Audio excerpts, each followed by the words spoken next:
dia hidup dengan penuh ketaatan dan ingat kepada Allah, itu adalah ilmu. Maka di ayat 15 yang disebut apa?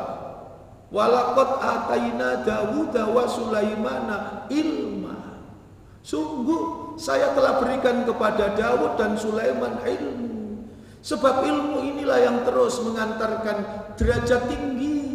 Derajat tinggi itu adalah derajatnya orang yang bertakwa kepada Allah. Dan derajat orang yang bertakwa kepada Allah itu diperoleh dengan ilmu. Ketika Allah menyatakan inna akramakum indallahi atqakum, manusia yang paling mulia di sisi Allah adalah manusia yang paling bertakwa. Orang bisa bertakwa itu ternyata karena dia memiliki kekayaan berharga yang bernama ilmu. Sehingga di Quran surat Al-Mujadalah ayat yang ke-11 itu jelas dijelaskan, ditegaskan dan diberikan kepada kita petunjuk dari Allah ini. Yarfa'illahu alladhina amanu minkum walladhina utul ilma darajat. Derajat tinggi itu diberikan oleh Allah. Bagi siapa? Orang yang berilmu. Kenapa? Sebab dengan ilmunya dia menjadi hidup mulia. Hidup dalam kemuliaan, memilih jalan kemuliaan, menjadi orang yang taat kepada Allah. Padahal ketaatan kepada Allah ini tempatnya adalah tempat yang paling dekat bagi setiap hamba kepada Allah. Bukankah di hadis qudsi itu Allah telah tegaskan kepada kita? Apa yang ditegaskan Allah? Man adali waliyan faqad adantuhu bil khair wa ma taqarraba ilayya 'abdi bisyai' ahabba ilayya mimma aftaratu 'alaih wa ma yazalu 'abdi yataqarrabu ilayya bin nawafil hatta uhibbahu fa idza akhbatuhu kuntu sam'ahu alladhi yasma'u bi wa basarul ladzi yubsiru bi wa yadahul ladzi yabtishu biha wa rijhul ladzi yamsi biha wa in sa'alani aqaituhu wa la in ista'adani la uidanna. Inilah orang yang bertakwa kepada Allah. Orang yang hidup dengan penuh ketaatan, dijaga dan dirawat takarrubnya kepada Allah secara istiqomah, hidup dengan penuh ketaatan, cinta dan dekat dengan Allah, maka dia menjadi orang yang dicintai oleh Allah. Kalau dicintai oleh Allah, maka betul-betul hidupnya dalam penjagaan Allah, dalam bimbingan, petunjuk dan pertolongan dari Allah. Matanya, telinganya, tangannya, kakinya dijaga oleh Allah. Kalau dia dalam perlindungan, pertolongan dan pembelaan dari Allah Subhanahu wa ta'ala. Mana buktinya? Di Quran surat ke-17, surat Al-Isra, ayatnya ayat yang ke-107. Di Al-Isra ayat 107 itu dengan jelas Allah tunjukkan kepada kita, Kul aminu bihi aw la tu'minu innal ladzina utul ilma min qabli idza yusla alaihim yakhiruna lil adqani sujada.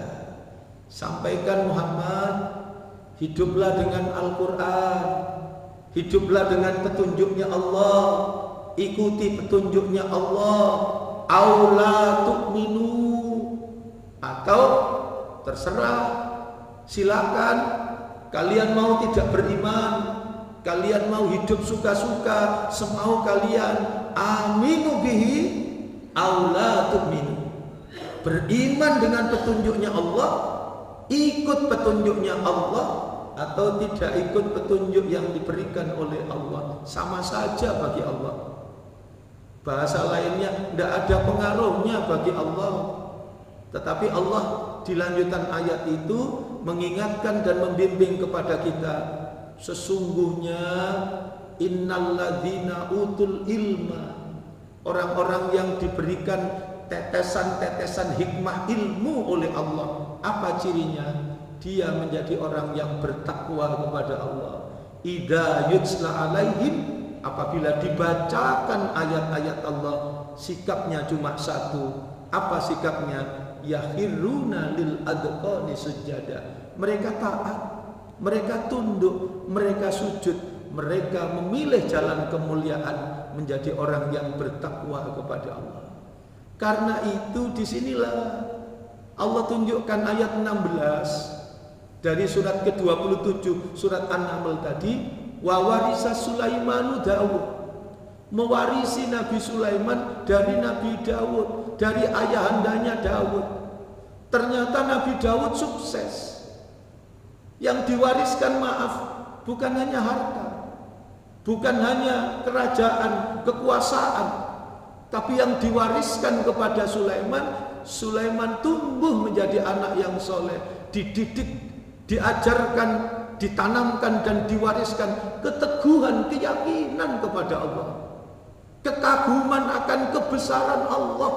Kemudian dididik dan diajarkan kepada anaknya, hidup ini adalah ibadah, dan diselamatkan anaknya tidak jatuh dalam perbuatan-perbuatan kehinaan, hidup dalam kemuliaan, menjadi orang yang bertakwa kepada Allah.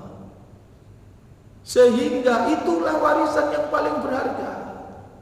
Apa buktinya? Lanjutan ayat itu, Pak. Di lanjutan ayat itu, waqala, Nabi Sulaiman kemudian berkata, apa yang dikatakan? Ya ayyuhan nas, wahai manusia, ulimna mantikot toiri. Saya ini sukses, saya diberikan kelebihan oleh Allah. Apa kelebihannya? Mantikot toiri, bisa berbahasa burung. Nun sewu, bahasa burung itu tidak hanya bisa berbicara dengan burung. Mantikot toiri itu artinya diberi kecerdasan berbahasa,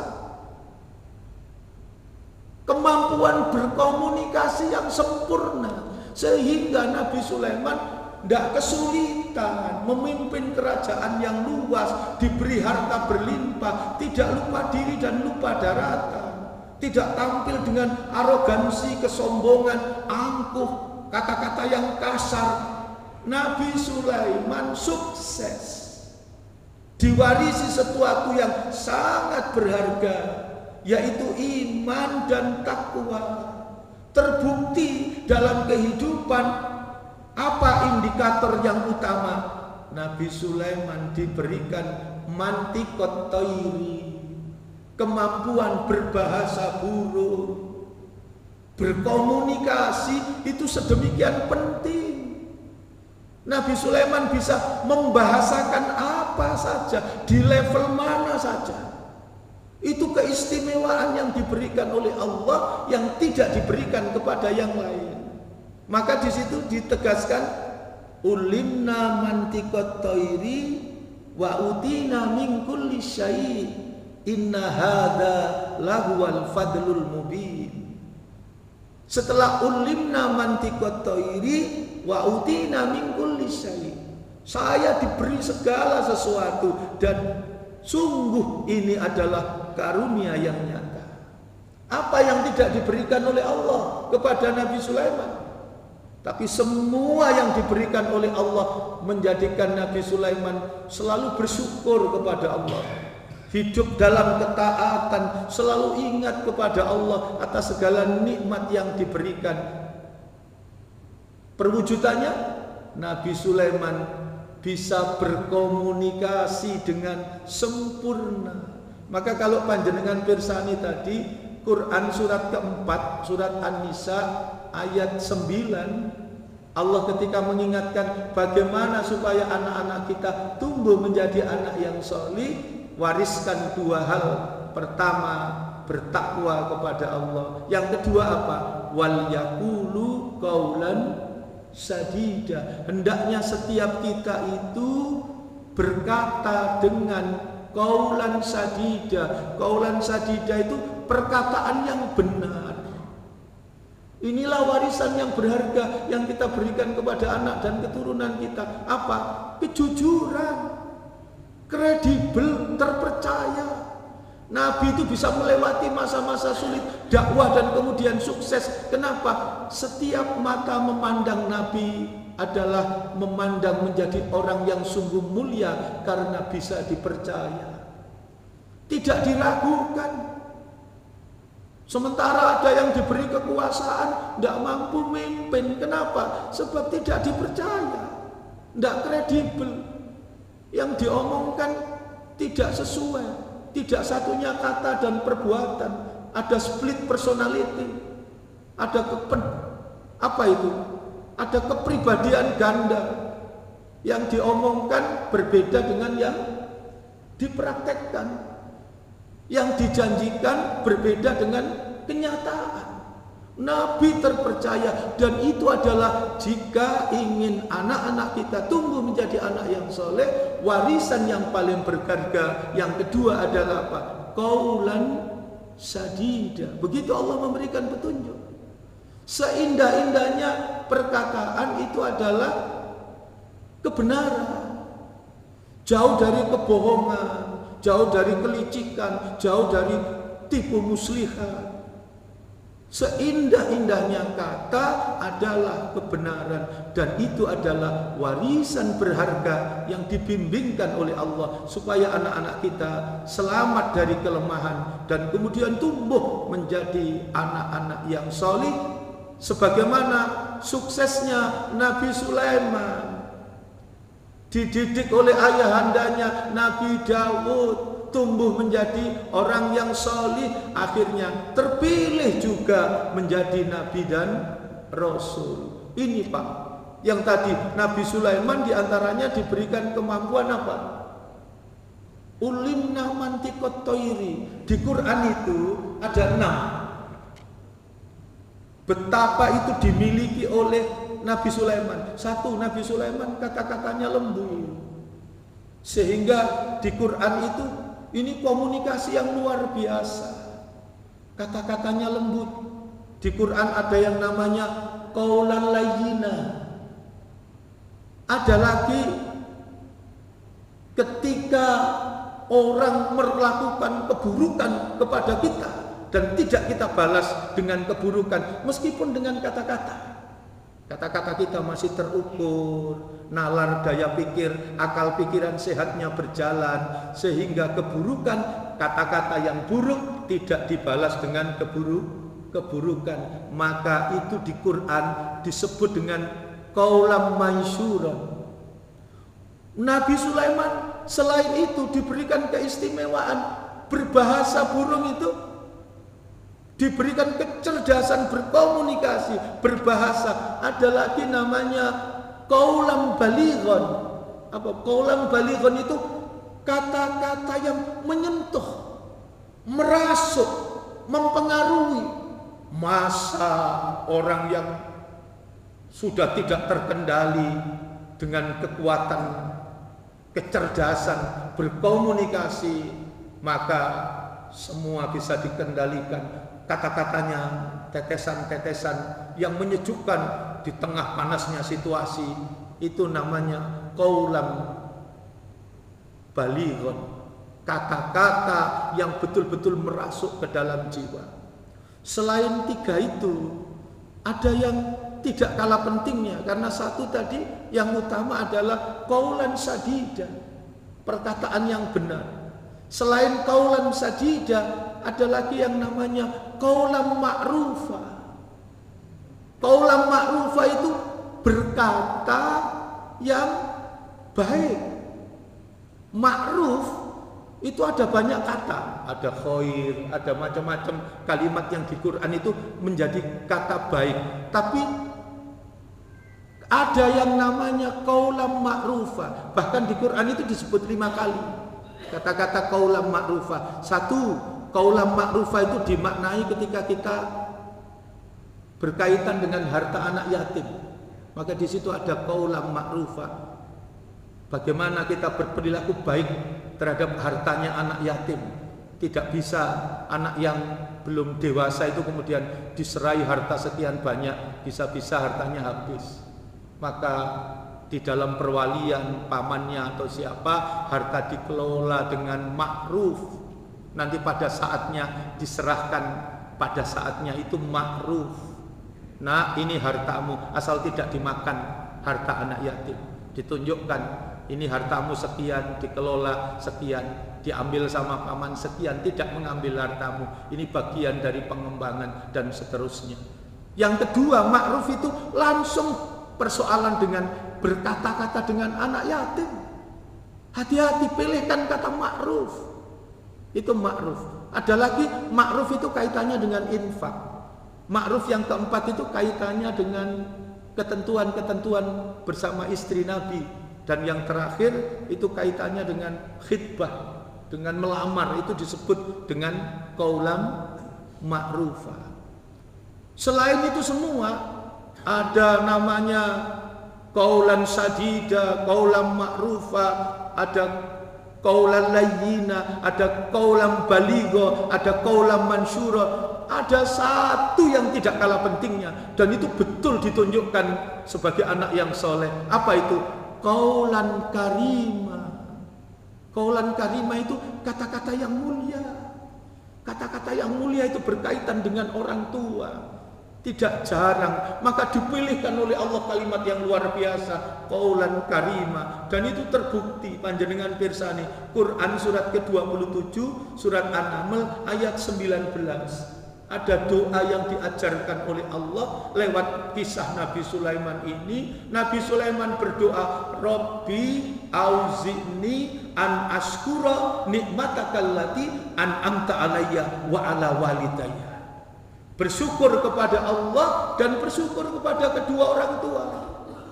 Minta kepada Allah supaya dicatat menjadi anak yang berbakti dan bukan menjadi anak yang durhaka. Itulah yang disebut qaulan karimah. Nabi Sulaiman punya kecerdasan berkomunikasi itu sehingga bisa mengelola dengan baik, hidup dengan penuh rahmat dan penuh kasih sayang. Mudah-mudahan umur kita barokah, harta kita barokah, Allah menjaga diri kita, Allah menjaga keluarga kita, Allah memuliakan kedua orang tua kita, dan Allah menyelamatkan anak keturunan kita. Mudah-mudahan anak-anak kita semua dibimbing dan dijaga oleh Allah, dilindungi oleh Allah, dijadikan menjadi generasi yang soleh, dipayungi rahmat dari Allah, sehingga tumbuh menjadi generasi yang santun, yang berjiwa rahmah, yang mampu berbuat adil, yang teguh pendirian, yang istiqomah di jalan kebenaran. Dibimbinglah anak-anak keturunan kita menjadi anak-anak yang ahli ilmu, ahli ibadah, ahli berbuat kebaikan, ahli Al-Quran. Dan kita mohonkan kepada Allah agar cita-cita kemuliaan dan kebahagiaannya diijabah oleh Allah Subhanahu wa ta'ala. Dibahagiakanlah hidup kita beserta anak dan keturunan kita, bahagia yang sempurna, bahagia dalam kehidupan di akhirat sampai dengan kehidupan di dunia, sampai dengan kehidupan di akhirat. Para jamaah, ini yang dapat saya sampaikan. Terima kasih atas segala perhatian. Kurang lebihnya mohon maaf. Nggih, Bapak.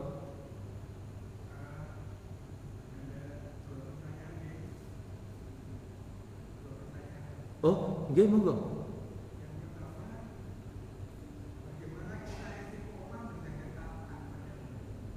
Bagaimana kita istiqomah?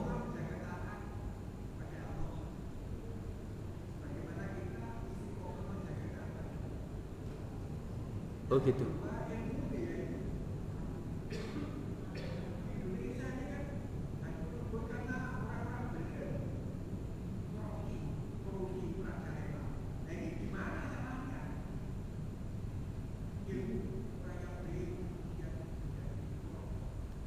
Ya.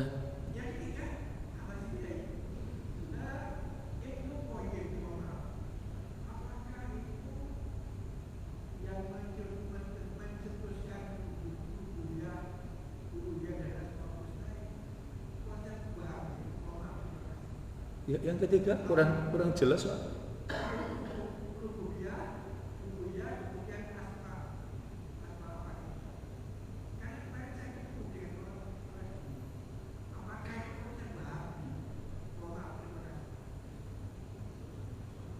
Iya, terima kasih Pak. Saya agak kurang menangkap pertanyaan yang ketiga, kurang jelas. Ya, nanti bisa diulang. Yang pertama, bagaimana kita menjaga keistiqomahan. Jadi kalau tidak bisa melakukan seluruhnya, lakukanlah sebagian. Kalau tidak bisa melakukan hal yang besar, lakukan hal yang kecil. Jadi tidak ada amalan yang kecil jika dilakukan terus menerus. Tidak ada dosa yang kecil jika dilakukan terus menerus, meskipun itu dosa-dosa yang kecil. Nah, itu adalah sarana untuk bisa kita menjaga keistiqomahan. Panjenengan bisa kata guru saya, jika ingin hidupnya selamat, hidupnya tidak kalang kabut, maka sering-sering ingat Allah dengan membaca akhir surat Al-Ankabut. Panjenengan pirsani itu untuk merawat keistiqomahan. Surat Al-Ankabut surat keberapa Pak? 29 ayat terakhir itu. Jadi ketika kita melakukan amalan, maka Allah akan tuntun untuk apa? Membawa keistiqomahan. Ketika kita melakukan sebuah amalan, perbuatan baik, maka perbuatan baik yang kita lakukan itu akan kita dibimbing oleh Allah untuk melakukan pekerjaan baik yang lain yang jauh lebih besar. Itu Pak, wallahu a'lam bishawab. Yang kedua tentang ilmu. Ilmu itu, yang disebut ilmu bukan pengetahuan. Kan orang yang berilmu itu orang alim. Dan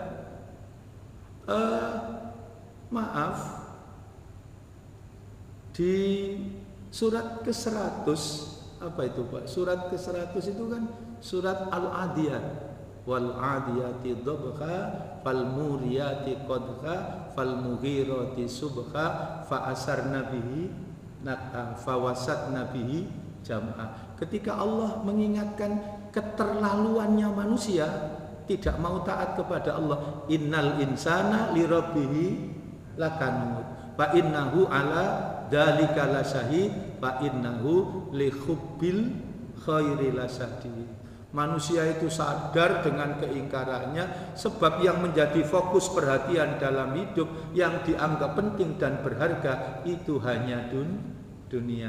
Maka kemudian Allah ingin menyelamatkan Pak, dan cara menyelamatkan Allah ada dua di situ kan. Satu, afala ya'lamu idza bu'sira ma fil kubur. Yang kedua Pak, wa hussilama fis sudur. Itu bicara sudur Pak. Jadi tempatnya ilmu itu ya disebut di situ, lapisan pertama namanya sudur, sodrun. Masuk lebih dalam, ilmu itu tempatnya di kolbun. Lebih dalam lagi namanya fuad. Lebih dalam lagi namanya lub, bentuk jamaknya ulul albab. Di Quran surat ke-13 ayat 19 itu kan afamay ya'lamu annama unzila ilaika mir rabbikal haqqu kaman huwa a'ma innama yatadzakkaru ulul albab. Jadi ilmu itu ada yang hanya sodrun Pak, nempelnya di lapisan luar, sebatas pengetahuan. Ada orang yang ngerti sholat tapi belum tentu melaksanakan sholat. Maka jangan heran ada orang ngerti tapi rasa cinta yang berlebihan kepada dunia mengalahkan itu semua, sehingga korupsi kan begitu, karena sebatas pengetahuan. Tapi kalau masuk lebih dalam Pak, namanya tempat ilmunya di kolbun. Kalau di kolbun itu sudah meresap, Pak? Menggetarkan, sudah bagian dari diri, sudah bagian dari kepribadian Orang ngerti sholat, orang ngerti zakat, orang ngerti apa itu toharo, orang ngerti macam-macam. Tidak hanya sekedar pengetahuan, ngerti sholat dan pasti melaksanakan sholat, sebab ngerti konsekuensi orang yang meninggalkan sholat. Itu kalau sudah di kolbun. Lebih tinggi dari kolbun namanya fuad. Kalau ilmu itu sudah nempel di fuad, itu getarannya sudah dalam dan tidak bisa dilepaskan. Itu apa itu? Menjadi karakter, menjadi kepribadian. Bahasa Qur'annya itu sibghah, sudah mewarnai, sudah tercelup dalam diri orang itu. Sehingga bukan hanya pengetahuan, bukan hanya di kolbun. Kalau sudah di fuad itu, orang itu tidak mau ninggal sholat, karena sholat sudah bukan lagi perintah, tapi kebutuhan dan kerinduan, bahkan kekayaan. Tidak ada yang melebihi. Hidup itu akhirnya disimpulkan sederhana, nunggu dua, nunggu waktu sholat, nunggu disolati. Itu begitu Pak. Jadi kekayaan berharga yang dibawa investasi di akhirat itu rukuk dan sujudnya. Maka setiap mau datang waktu sholat, wajahnya cerah ceria, seneng. Kenapa? Ada kenikmatan yang sangat besar yang disediakan oleh Allah.